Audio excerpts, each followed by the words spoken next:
Hello viewers, welcome back to our channel maths zone with PP. मैं संजीव कुमार आज class 12 की chapter 2 जो सत्ता का समकालीन केंद्र है उसकी डिटेल जानकारी देता हूँ। उससे रिलेटेड सारी पॉइंट्स और इम्पोर्टेंट टॉपिक क्वेश्चन के साथ मैं बताऊंगा। तो आइए स्टार्ट होते हैं अब। तो आइए आज मैं आपको चैप्टर 2 जो सत्ता के समकालीन केंद्र हैं के बारे में बताता हूँ। तो इसका परिचय, सबसे पहले परिचय जानते हैं। ये 1990 के दशक के शुरू में विश्व राजनीति में दो ध्रुवीय व्यवस्था के टूटने के बाद अब यह स्पष्ट हो गया कि राजनीतिक और आर्थिक सत्ता के वैकल्पिक केंद्र कुछ हद तक अमेरिका के प्रभुत्व में सीमित करेंगे। यूरोप में यूरोपीय संघ और एशिया में दक्षिण पूर्व एशियाई राष्ट्रों के संगठन आसियान का उदय दमदार शक्ति के रूप में हुआ। ये 1990 के दशक के शुरू में विश्व राजनीति में दो ध्रुवीय व्यवस्था के टूटने के बाद यह स्पष्ट हो गया कि राजनीतिक और आर्थिक सत्ता के वैकल्पिक केंद्र कुछ हद तक अमेरिका के प्रभुत्व को सीमित करेंगे। यूरोप में यूरोपीय संघ और एशिया में दक्षिण पूर्व एशियाई राष्ट्रों के संगठन आसियान का उदय दमदार शक्ति के रूप में हुआ। यूरोपीय संघ और आसियान दोनों ने ही अपने अपने इलाके में चलने वाली ऐतिहासिक दुश्मनियों और कमजोरियों का क्षेत्रीय स्तर पर समाधान ढूंढा। साथ ही इन्होंने अपने अपने इलाके में अधिक शांतिपूर्ण और सहकारी क्षेत्रीय व्यवस्था विकसित करने तथा इस क्षेत्र के देशों की अर्थव्यवस्थाओं का समूह बनाने की दिशा में भी काम किया। तो साथ ही साथ इन्होंने अपने इलाके में अधिक शांतिपूर्ण और सहकारी क्षेत्रीय व्यवस्था विकसित करने और इस क्षेत्र में देशों की अर्थव्यवस्थाओं का समूह बनाने की दिशा में काम। अब चीन के आर्थिक उभार ने विश्व राजनीति पर काफी नाटकीय प्रभाव डाला। चीन के आर्थिक उभार ने विश्व राजनीति पर काफी नाटकीय प्रभाव डाला। इस अध्याय में हम सत्ता के उभरते हुए कुछ वैकल्पिक केंद्रों पर नजर डालेंगे और जांचने की कोशिश करेंगे कि भविष्य में उनकी क्या भूमिका हो सकती है। यह है यूरोपीय संघ। अब हम यूरोपीय संघ के बारे में चलेंगे। जब दूसरा विश्व युद्ध समाप्त हुआ तब यूरोप के अनेक नेता ये यूरोप के सवालों को लेकर परेशान। क्या यूरोप को अपनी पुरानी दुश्मनियों को फिर से शुरू करना चाहिए या अंतर्राष्ट्रीय संबंधों में सकारात्मक योगदान करने वाले सिद्धांतों और संस्थाओं के आधार पर उसे अपने संबंधों को नए सिरे से बनाना चाहिए। दूसरे विश्व युद्ध ने उन अनेक मान्यताओं और व्यवस्थाओं को ध्वस्त कर दिया जिसके आधार पर यूरोपीय देशों में ये महत्वपूर्ण है कि दूसरे विश्व युद्ध ने उन अनेक मान्यताओं और व्यवस्थाओं को ध्वस्त कर दिया जिसके आधार पर यूरोपीय देशों के आपसी संबंध बने थे। अब 1945 तक यूरोपीय देशों ने अपनी अर्थव्यवस्थाओं की बर्बादी तो झेली ही, उन मान्यताओं और व्यवस्थाओं को ध्वस्त होते भी देख लिया जिस पर यूरोप खड़ा हुआ था। 1945 के बाद यूरोप के देश में मेल मिलाप को शीत युद्ध से भी मदद मिली। अमेरिका ने यूरोप की अर्थव्यवस्था के पुनर्गठन के लिए जबरदस्त मदद, इसे मार्शल योजना के नाम से जानते हैं। तो ये याद रखिएगा, ये मार्शल योजना ये अमेरिका के द्वारा अमेरिका ने यूरोप की अर्थव्यवस्था का पुनर्गठन के लिए जबरदस्त मदद की थी जिसे मार्शल योजना कहते हैं। ये 1945 के बाद अमेरिका ने नाटो के तहत एक सामूहिक सुरक्षा व्यवस्था को जन्म दिया। मार्शल योजना के तहत ही 1948 में यूरोपीय आर्थिक सहयोग संगठन की स्थापना की गई जिसके माध्यम से पश्चिमी यूरोप के देशों को आर्थिक मदद दी गई। यह एक ऐसा मंच बन गया जिसके माध्यम से पश्चिमी यूरोप के देशों ने व्यापार और आर्थिक मामलों में एक दूसरे की मदद की। 1949 में गठित यूरोपीय परिषद राजनीतिक सहयोग के मामले में एक अगला कदम साबित हुई। यूरोप के पूंजीवादी देशों की अर्थव्यवस्था के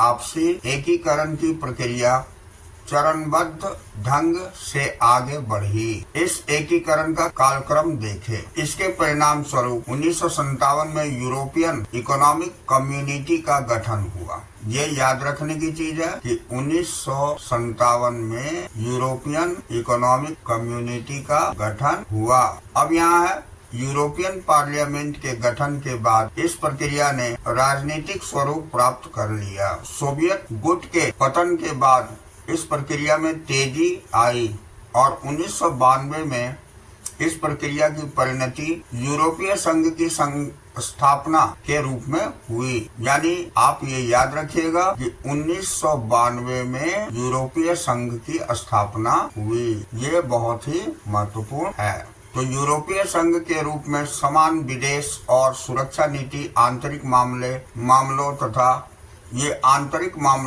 तथा न्याय से जुड़े मुद्दों पर सहयोग और एक समान मुद्रा के चलन के लिए रास्ता तैयार हो गया। एक लंबे समय में बना यूरोपीय संघ आर्थिक सहयोग वाली व्यवस्था से बदलकर ज्यादा से ज्यादा राजनीतिक रूप लेता गया है। अब यूरोपीय संघ स्वयं काफी हद तक एक विशाल राज्य की तरह ही काम करने लगा है। हालांकि यूरोपीय संघ का एक संविधान बनाने की कोशिश तो असफल हो गई, लेकिन इसका अपना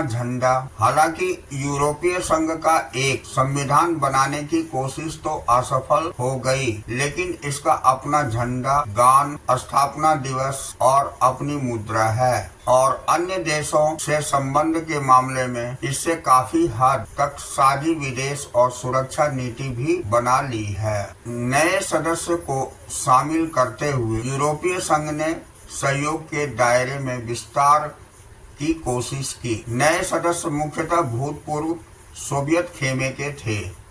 यह प्रक्रिया आसान नहीं रही। अनेक देशों के लोग इस बात को लेकर कुछ खास उत्साहित नहीं थे कि जो यहाँ आप देख सकते हैं यूरोपीय संघ के मानचित्र, कितने सारे देश पुराने सदस्य जो थे ये पर्पल से हैं, जैसे कि Finland, Sweden, Denmark, United Kingdom, Ireland, Germany, Belgium, Netherland और लक्समबर्ग, फ्रांस, ऑस्ट्रिया, इटली और स्पेन, पुर्तगाल और ग्रीस, ये पुराने थे। और नए जो सदस्य थे वो एस्टोनिया, लताविया, लिथुआनिया, पोलैंड, चेक Republic, Slovakia, Hungary, Croatia, Slovenia, Romania, Bulgaria, ये सारे मिलकर के यूरोपीय संघ का संगठन किए थे। तो मैं कह रहा था कि अनेक देशों के लोग इस बात को लेकर कुछ खास उत्साहित नहीं थे। जो कि ताकत उनके देश की सरकार को हासिल थी वह अब यूरोपीय संघ को दे दी जाए। यूरोपीय संघ में कुछ देशों को शामिल करने की सवाल पर भी असहमति थी। अब यहाँ यूरोपीय संघ का आर्थिक, राजनीतिक, कूटनीतिक और सैनिक प्रभाव बहुत जबरदस्त है। वर्ष 1924 में यूरोपीय संघ का सकल घरेलू उत्पादन लगभग 19.35 खरब डॉलर होने का अनुमान है। कहने का मतलब हो गया कि 2024 में यूरोपीय संघ का सकल घरेलू उत्पाद यानी लगभग 19.35 खरब डॉलर होने की अनुमान है। इसकी मुद्रा यूरो अमेरिकी डॉलर के प्रभुत्व के लिए खतरा बन सकती है। विश्व व्यापार में इसकी हिस्सेदारी अमेरिका से 3 गुनी ज्यादा है। ये महत्वपूर्ण पॉइंट है। 1924 में यूरोपीय संघ का सकल घरेलू उत्पाद लगभग 19.35 खरब डॉलर होने का अनुमान है। इसकी मुद्रा यूरो अमेरिकी डॉलर के प्रभुत्व के लिए खतरा बन सकती है। अब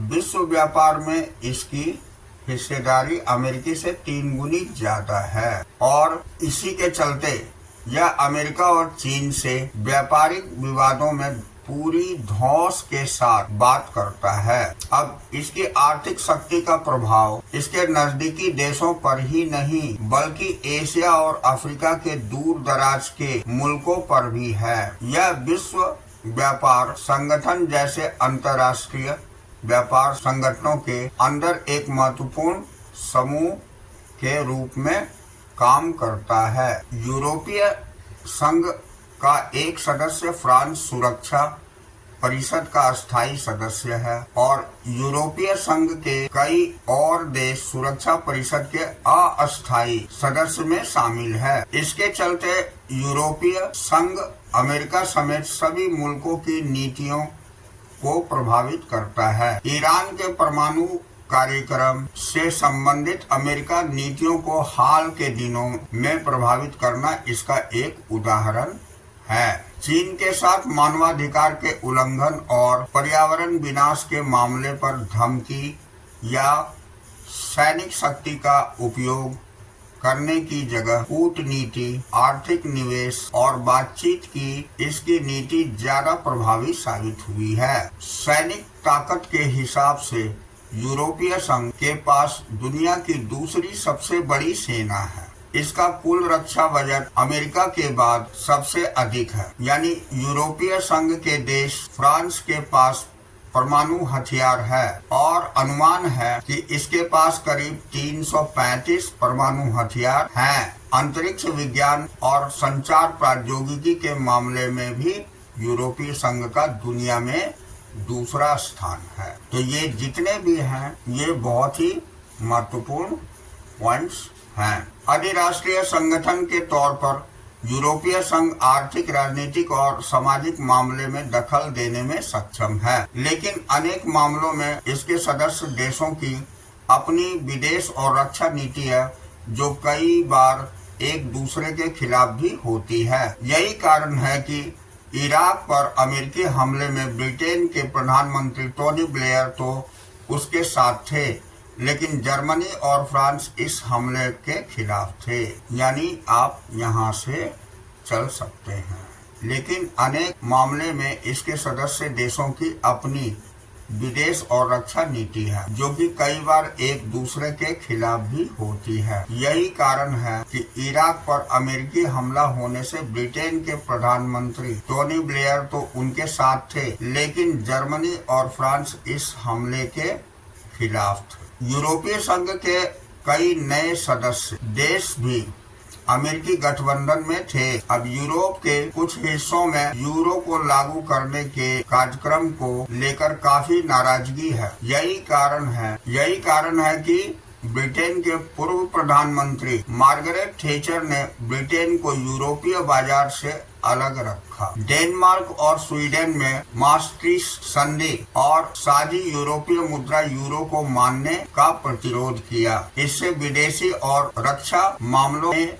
काम करने की यूरोपीय संगठन की क्षमता सीमित होती है। तो यहाँ हम लोग देखें कि यूरोपीय संघ के पास यूरोपीय संघ की एडवांटेज और उसके पावर। अब हम नेक्स्ट पॉइंट, दक्षिण पूर्व एशियाई राष्ट्रों का संगठन जिसे हम आसियान कहते हैं, इसके बारे में डिटेल जानकारी लेते हैं। दुनिया के नक्शे पर एक नजर डालें। आपके ख्याल में कौन से देश एशिया के दक्षिणी क्षेत्र में आने चाहिए? तो दूसरे विश्व युद्ध से पहले और उसके दरमियान यानी उसके दौरान एशिया का यह हिस्सा बार बार यूरोपीय और जापानी उपनिवेशवाद का शिकार हुआ और भारी राजनीतिक और आर्थिक कीमत चुकाई। युद्ध समाप्त होने पर इसे राष्ट्र निर्माण, आर्थिक पिछड़ेपन और गरीबी जैसी समस्याओं का सामना करना पड़ा। इसे शीत युद्ध के दौर में किसी एक महाशक्ति के साथ जाने के दबाव को भी झेलना पड़ा।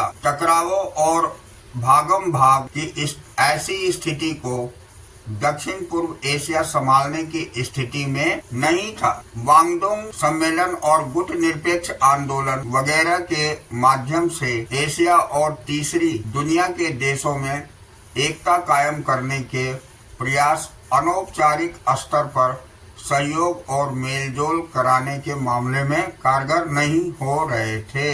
अब इसी के चलते दक्षिण पूर्व एशियाई देशों ने दक्षिण पूर्व एशियाई संगठन यानी आसियान बनाकर एक वैकल्पिक पहल की। 1967 में एक क्षेत्र के 5 देशों ने बैंकॉक घोषणा पर हस्ताक्षर करके आसियान की स्थापना की। ये बहुत ही महत्वपूर्ण है। तो आसियान का गठन 1967 में इस क्षेत्र के 5 देश ने बैंकॉक घटना पर हस्ताक्षर करके आसियान की स्थापना की। ये देश थे इंडोनेशिया, मलेशिया, फिलीपींस, सिंगापुर और थाईलैंड। अब आसियान का उद्देश्य मुख्य रूप से आर्थिक विकास को तेज करना और उसके माध्यम से सामाजिक और सांस्कृतिक विकास हासिल करना था। कानून के शासन और संयुक्त राष्ट्र के कायदों को पर आधारित क्षेत्रीय शांति और स्थायित्व को बढ़ावा देना और उसका उद्देश्य था। अब बाद के वर्षों में Brunei, Darussalam, Vietnam, Laos, Myanmar और कंबोडिया भी आसियान में शामिल हो गए और इसका सदस्य संख्या 10 हो गई। यूरोपीय संघ की तरह इसने खुद को अधिराष्ट्रीय संगठन बनाने या उसकी तरह अन्य व्यवस्थाओं को अपने हाथ में लेने का लक्ष्य नहीं रखा। ये अनौपचारिक, टकराव रहित और सहयोगात्मक मेल मिलाप का नया उदाहरण पेश करके आसियान ने काफी यश कमाया है और इसको आसियान शैली यानी आसियान वे भी कहा जाने लगा। आसियान के कामकाज में राष्ट्रीय सार्वभौमिकता का सम्मान करना बहुत ही महत्वपूर्ण रहा है। दुनिया में सबसे तेज रफ्तार से आर्थिक तरक्की करने वाले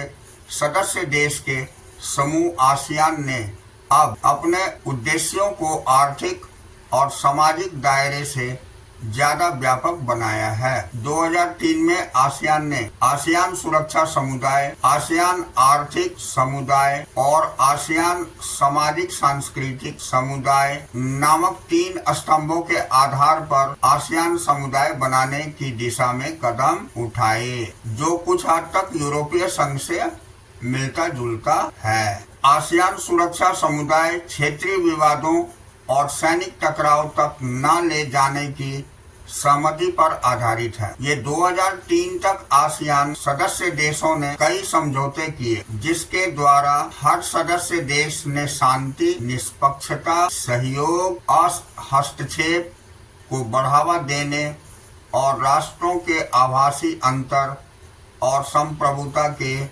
आधारों का सम्मान करने पर अपनी वचनबद्धता जाहिर की। अब आसियान के देशों की सुरक्षा और विदेश नीति में तालमेल बनाने के लिए 1994 में आसियान क्षेत्रीय मंच ARF की स्थापना हुई, जो महत्वपूर्ण है। बुनियादी रूप से आसियान एक आर्थिक संगठन था और वह ऐसा ही बना रहा। आसियान क्षेत्र की कुल अर्थव्यवस्था अमेरिका, यूरोपीय संघ और जापान की तुलना में काफी छोटी है, पर इसका विकास इन सबसे अधिक। तो आसियान क्षेत्र की कुल आर्थिक अर्थव्यवस्था अमेरिका, यूरोपीय संघ और जापान की तुलना में काफी छोटी है, पर इसका विकास इन सबसे अधिक तेजी से हो रहा है। इसके चलते इस क्षेत्र में और इसके बाहर इसके प्रभाव में तेजी से वृद्धि हो रही है। अब आसियान आर्थिक समुदाय का उद्देश्य आसियान देशों का साझा बाजार और उत्पादन आधार तैयार करना और इसके इलाके के सामाजिक और आर्थिक विकास में मदद करना है। यह संगठन इस क्षेत्र के देशों के आर्थिक विवादों को निपटाने के लिए बनी मौजूदा व्यवस्था को भी सुधारना चाहेगा। अब आसियान ने निवेश, श्रम और सेवाओं के मामले में मुक्त व्यापार क्षेत्र FTA बनाने पर भी ध्यान दिया। ये भी आसियान के महत्वपूर्ण पॉइंट है। इस प्रस्ताव पर आसियान के साथ बातचीत करने का पहल अमेरिका और चीन ने भी दी है। तो आसियान तेजी से बढ़ता हुआ एक महत्वपूर्ण क्षेत्रीय संगठन है। इसके विजन दस्तावेज 2020 में अंतर्राष्ट्रीय समुदाय में आसियान की एक बहिर्मुखी भूमिका को प्रमुखता दी गई है। आसियान द्वारा अभी टकराव की जगह बातचीत को बढ़ावा देने की नीति से ही यह बात निकली है। इसी तरकीब से आसियान ने कंबोडिया के टकराव को समाप्त किया, पूर्वी तिमोर के संकट को संभाला है और पूर्व एशियाई सहयोग पर बातचीत के लिए 1999 से नियमित रूप से वार्षिक बैठक आयोजित की है। आसियान की मौजूदा आर्थिक शक्ति खास तौर से भारत और चीन जैसे तेजी से विकसित होने वाले एशियाई देशों के साथ व्यापार और निवेश के मामले में प्रासंगिकता ने इसे और भी आकर्षक बना दिया है। शुरुआती वर्षों में भारतीय विदेश नीति ने आसियान पर ज्यादा ध्यान दिया, लेकिन हाल के वर्षों में भारत ने अपनी नीति सुधारने की कोशिश की है। भारत ने 2 आसियान सदस्यों जैसे मलेशिया और सिंगापुर और थाईलैंड के साथ मुक्त व्यापार का समझौता किया है। अब 2010 में आसियान भारत मुक्त